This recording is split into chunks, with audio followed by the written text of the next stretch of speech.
My dear friends, we gather here today to explore a curious paradox, a truth so counterintuitive that it might at first glance seem absurd. And yet, I assure you, within this paradox lies a profound wisdom that has the power to transform your life. The truth we'll be examining is thus. To truly find yourself, you must first be willing to lose. Now, I can almost hear the questions forming in your mind. Lose myself. But isn't that dangerous? Isn't that precisely what we're taught to avoid? And indeed, these are valid concerns. We live in a world that constantly urges us to find ourselves, to know who we are, to cling tightly to our identity as if it were a life raft in a stormy sea. But what if I told you that this very cling, this desperate attempt to define and defend who we think we are, is the very thing holding us back from discovering our true self? What if the self we think we know is merely a construct, a comfortable illusion that we've created to make sense of the world around us? Think about it for a moment. How much of what you consider to be you is truly your own creation? How much of it is simply a collection of habits, beliefs, and behaviors that you've accumulated over the years, often unconsciously? Your likes and dislikes, your beliefs about what you can and cannot do, your very sense of identity. How much of this have you truly chosen? And how much of it has been shaped by your upbringing, your culture, your experiences? You see, we often mistake familiarity for truth. We become so accustomed to seeing ourselves in a certain way that we begin to believe this is who we truly are, forgetting that we are ever-changing, ever-growing beings with infinite potential. Let me share a personal anecdote to illustrate this point.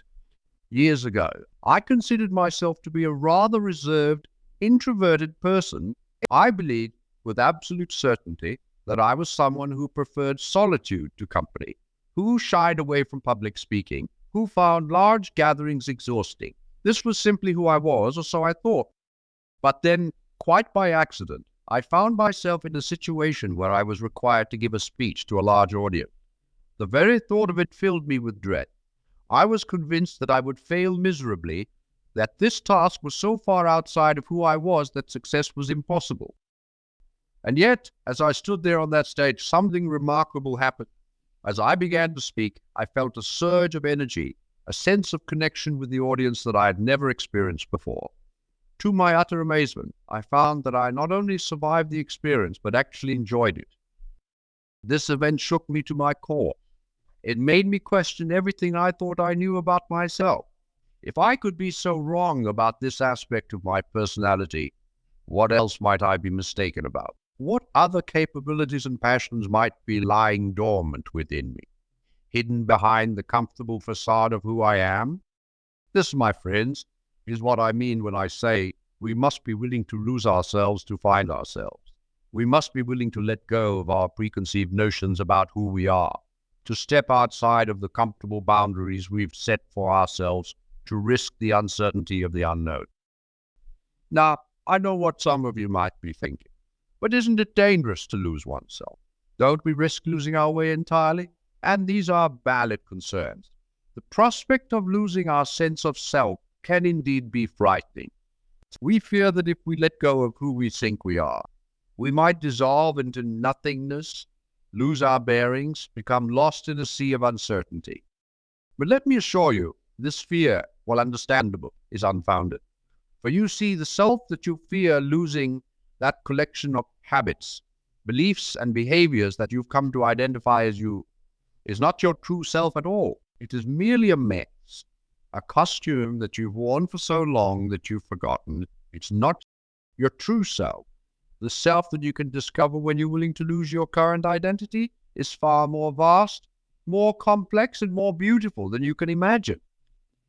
It's not something that can be lost because it's not something separate from the essence of who you are. It's not a fixed point, but a flowing river, constantly changing and yet always itself. Think of it this way. Imagine you're an actor who has been playing the same role for many years. You become so accustomed to this character that you've forgotten you're acting at all. You believe that the character's traits, the character's limitations are your own. Now imagine someone comes along and tells you that you can put down this role, that you're free to play any character you want. or even to step off the stage entirely and simply be. Wouldn't that be simultaneously terrifying and exhilarating? Terrifying because you become so comfortable in your current role, and exhilarating because suddenly infinite possibilities open up before you. This is what it means to lose yourself, to find yourself. It means being willing to put down the role you've been playing, to step out of the costume you've been wearing, and to rediscover who you truly are beneath all the layers of conditioning and habit. But how do we do this? How do we begin this process of losing ourselves? It starts, I believe, with a willingness to question everything we think we know about ourselves. It requires a kind of radical honesty, a willingness to look at ourselves with fresh eyes, as if we were meeting ourselves for the first time. Why do I believe what I believe? Why do I like what I like? Why do I behave the way I behave? Are these truly my own choices? Or are they simply patterns I've fallen into without ever really examining them? This questioning can be uncomfortable. It can feel like we're pulling at loose threads, unraveling the very fabric of our identity. But remember, what we're unraveling is not our true self, but the illusion of self that we've constructed.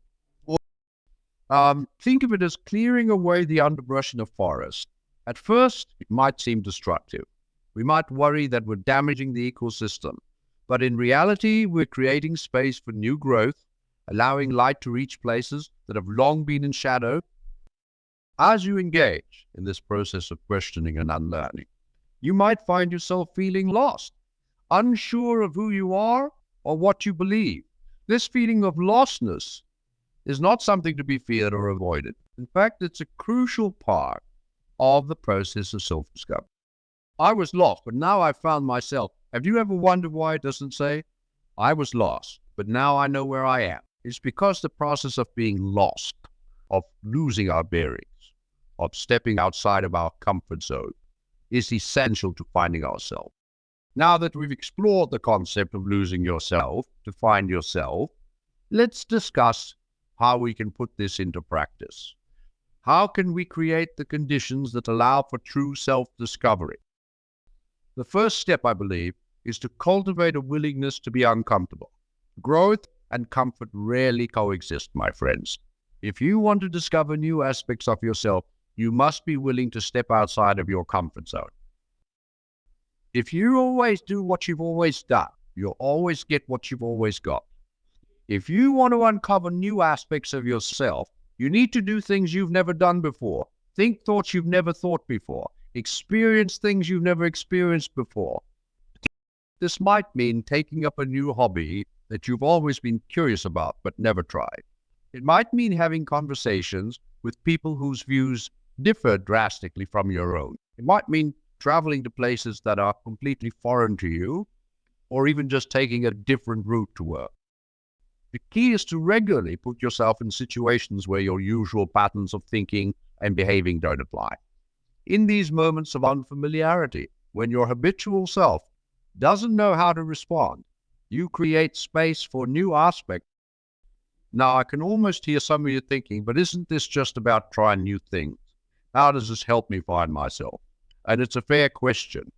The answer lies in how you approach these new experiences. You see, the goal isn't just to accumulate new experiences for the sake of novelty. The goal is to use these experiences as mirrors, as opportunities to observe yourself in new contexts. As you engage in new activities or interact with new people, pay attention to how you respond. What feelings arise, what thoughts, what impulses. Often we surprise ourselves in these situations. We discover strengths we didn't know we had, interests we never knew existed, aspects of our personality that only emerge under specific circumstances. Each of these discoveries is a piece of the puzzle of your true self. You must be willing to let go of your preconceptions about who you are in order to truly see these new aspects of yourself. If you cling too tightly to your existing self-image, you dismiss or rationalize away anything that doesn't fit with that image. This is where the losing yourself part comes in.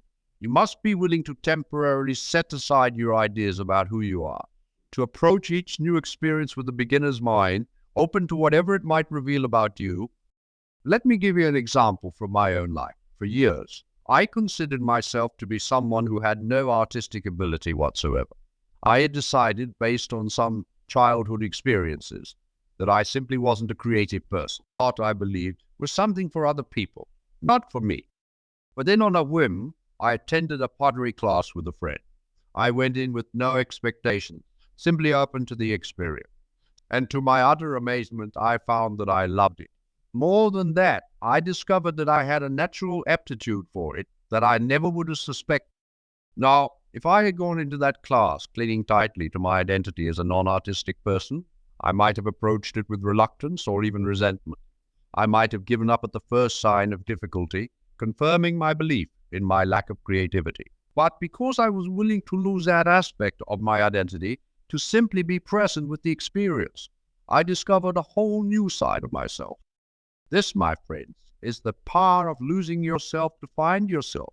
By letting go of who you think you are, you open yourself up to discovering who you might be. But I want to address something important here. This process of losing yourself to find yourself isn't about completely abandoning your current identity. It's not about erasing everything you are and starting from scratch. Rather, it's about expanding your sense of self, about adding to who you are rather than subtract.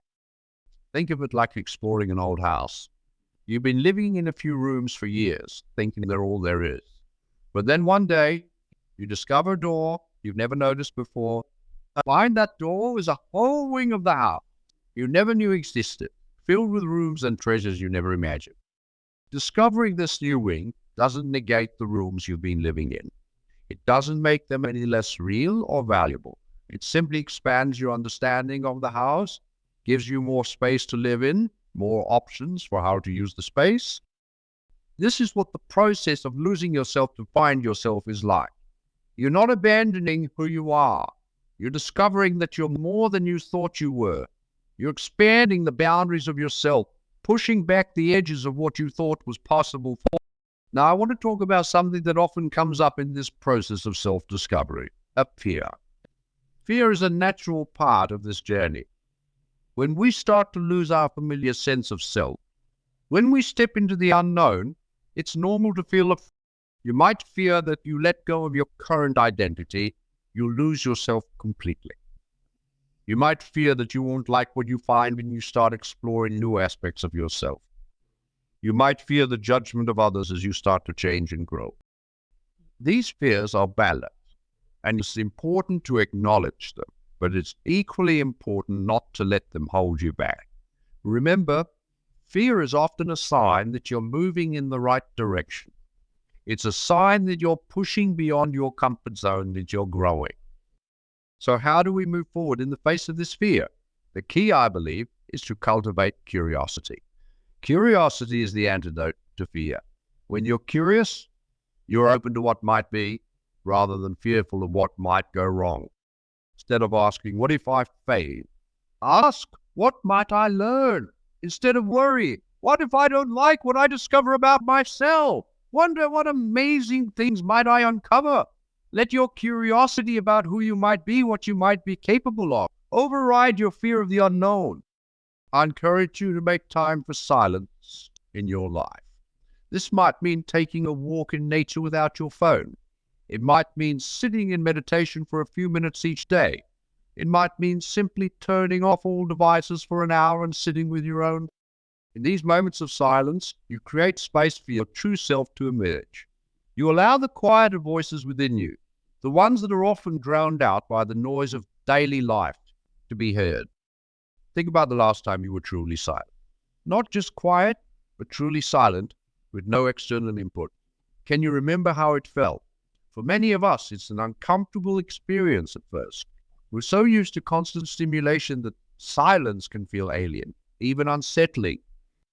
But if you can push through that initial discomfort, you might be surprised at what you discover. In silence, you might hear the whisper of a long-forgotten dream. You might feel the stirring of a passion you've neglected. You might gain clarity on a problem that's been troubling you. This is your true self, emerging from beneath the layers of noise and distraction. This is the self you can discover when you're willing to lose your habitual ways of being and thinking.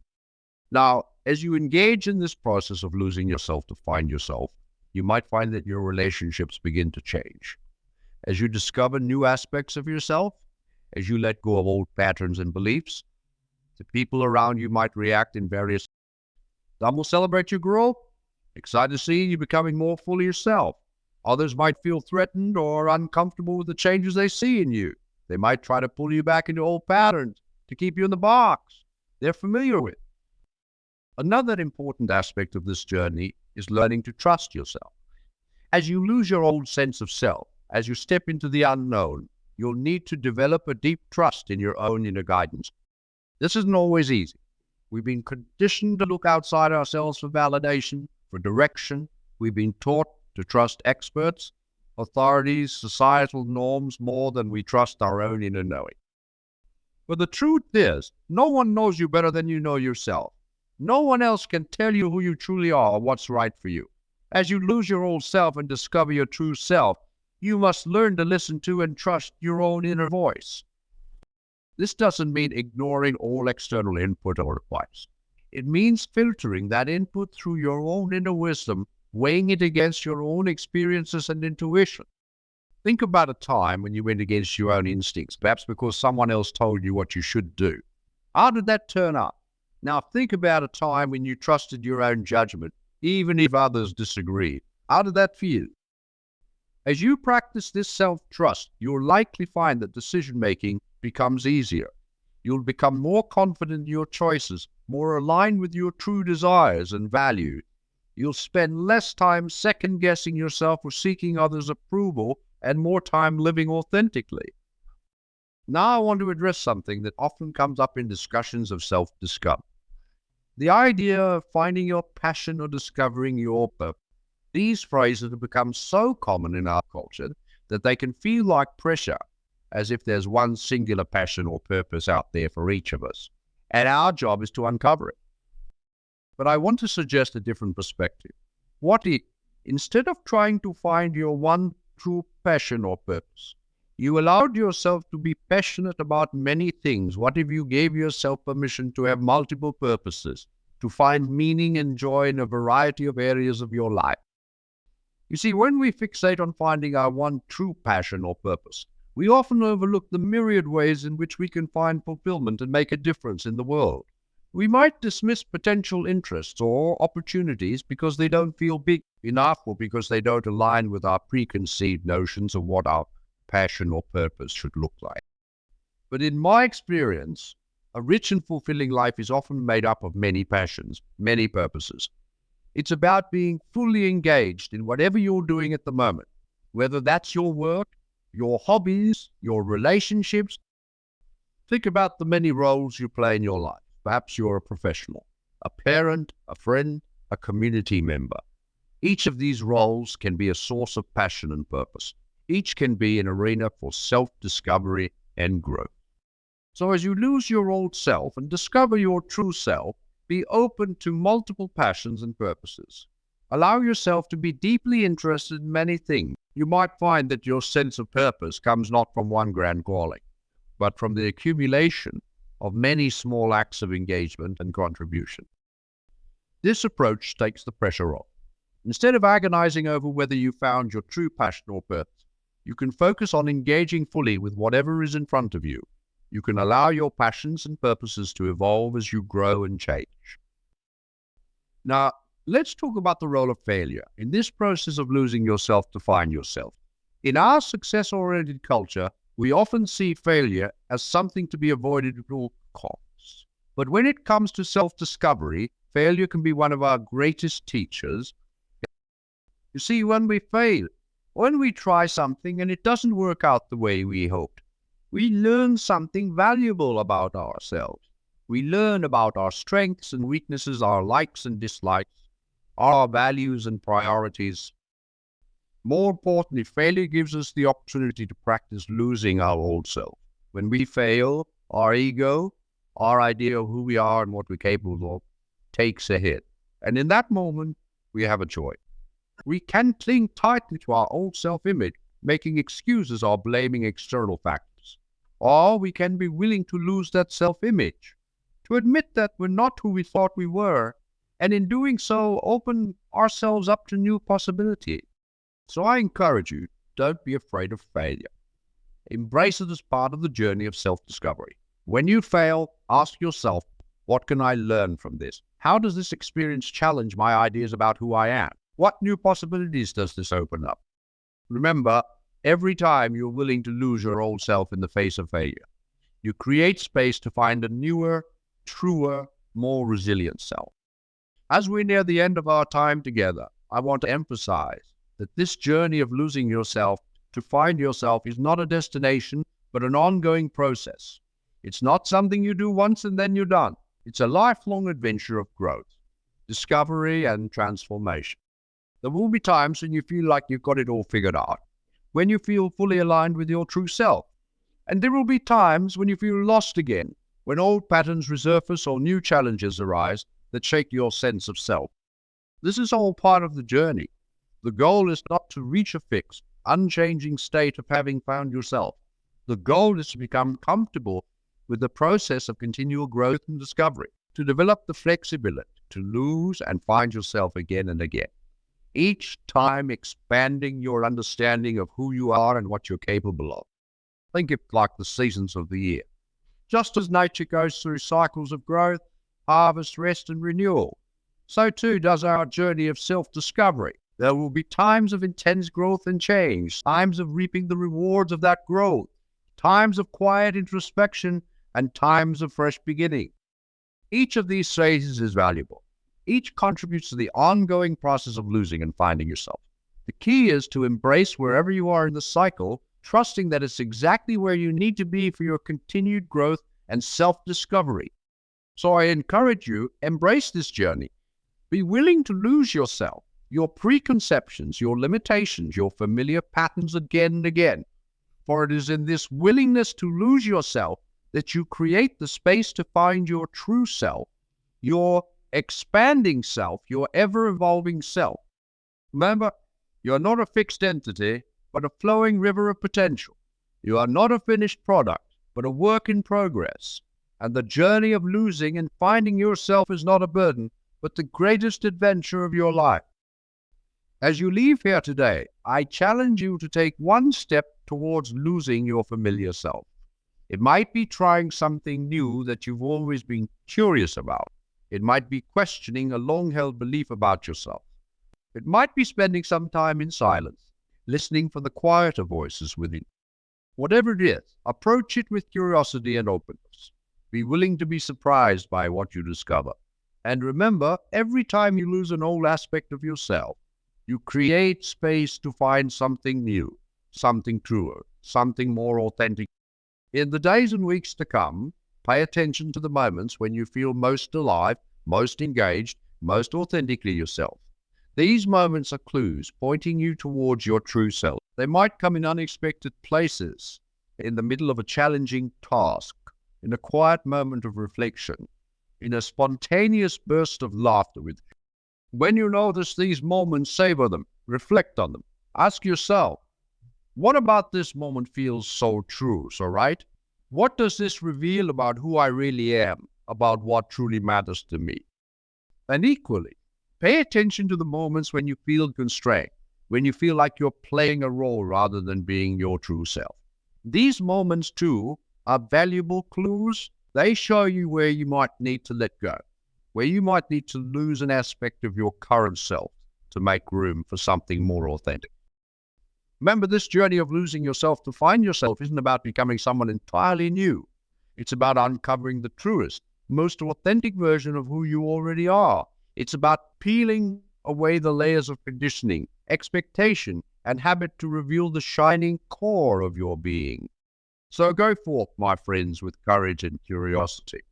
Dare to lose yourself, your familiar patterns, your comfortable limitations, your well-worn identity. For in that losing, you will find more than you ever imagined possible. You will find your true self in all its complexity and beauty. You will find a life of authenticity, purpose, and deep fulfillment. Thank you for your attention, and may your journey of... When we're lost, we're forced to pay attention in a way that we don't when we're in familiar territory.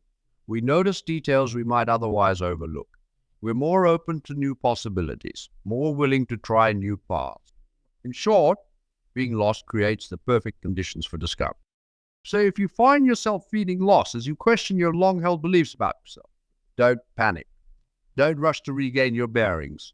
Instead, embrace the lostness. Explore it. Be curious about it. For it is in this state of lostness that you're most likely to stumble upon aspects of yourself that you never knew existed. Now, I want to address a concern that might be arising for some of you. You might be thinking, but if I let go of everything I think I know about myself, won't I lose all sense of direction in my life? Won't I become rudderless, drifting? This is a common fear and an understandable one. We often cling to our current sense of self because it gives us a sense of direction, a set of guidelines for how to live our lives. But here's the thing. True direction, true purpose, doesn't come from adhering to a fixed idea of who we are. It comes from aligning with our deepest values, our most authentic desire. And often, these values and desires are hidden beneath layers of societal expectations, beneath the shoulds and musts that we've internalized over the years. By being willing to lose our current sense of self, we create space to uncover these deeper truths about who we are and what we truly want. And make about a time when you've been truly, deeply happy. Chances are, it wasn't when you were rigidly adhering to your ideas about who you are and what you're capable of. More likely, it was a moment when you forgot yourself entirely, when you were so engrossed in an activity, so present in the moment, that you lost all sense of self-consciousness. These moments of losing yourself in a hobby, in a conversation, in nature, are actually glimpses of your true self. They're moments when you've stepped out of the confines of your constructed identity and touched something more authentic, more alive. So as you embark on this journey of losing yourself to find yourself, I encourage you to seek out these moments, engage in activities that make you forget yourself, pursue experiences that challenge your preconceptions about who you are and what you are, and above all, be patient with yourself. The process of losing and finding oneself is not a linear journey with a clear destination. It's more like a spiral where we continually circle back to similar themes but with new understanding each. There will be moments of clarity and moments of confusion. There will be times when you feel like you're making great progress and times when you feel like you're right back where you started. All of this is normal. All of this is part of the process. Remember, the goal is not to arrive at a fixed, unchanging sense of self. The goal is to become more fluid, more adaptable, more open to the infinite possibilities of who you might be. As we move forward in our exploration, I want you to keep this question in mind. What might be possible for you if you were willing to let go of everything you think you know about yourself? What adventures might await you if you were willing to step into the unknown, to lose yourself in order to find your true self? In the next part of our discussion, we'll explore practical ways to begin this process of losing and finding yourself. We'll look at how to create the conditions for self-discovery, how to navigate the challenges that arise along the way, and how to integrate your newfound self-understanding into your daily life. But for now, I want you to sit with this idea. Allow yourself to feel both the excitement and the trepidation that comes with the prospect of losing yourself. For it is in this tension, this interplay between the known and the unknown, that the seeds of true self-discovery are sown.